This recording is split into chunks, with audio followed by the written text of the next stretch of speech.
জনপ্রিয় সঙ্গীত শিল্পী ও অভিনেতা তাহসান খান 2025 সালের শুরুতেই মেকআপ আর্টিস্ট রোজা আহমেদকে বিয়ে করে ভক্তদের চমকে দেন।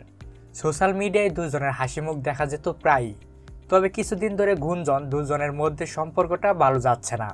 শুধু তাই নয়, গত কয়েক মাস ধরে আলাদা থাকছেন এই দম্পতি। বিষয়টি নিয়ে সোশ্যাল মিডিয়ায় খবর চাউরের মাঝেই তাহসান খান নিজেই নিশ্চিত করেছেন এই দম্পতি এখন আর একসঙ্গে থাকছেন না। তাহসান খান এক খুদে বার্তায় জানান, দীর্ঘদিন ধরে আমরা আলাদা থাকছি। পার্সোনাল লাইফ নিয়ে পাবলিকলি কিছু বলতে চাইনি জানিয়ে এই তারকা সঙ্গীত শিল্পী বলেন, অ্যানিভার্সারি নিয়ে অনেক ফেক নিউজ দেখলাম, যার কারণে বলতে হচ্ছে আমরা অনেকদিন থেকেই একসঙ্গে থাকছি না। রোজা ইসলাম তাহসানের দ্বিতীয় স্ত্রী।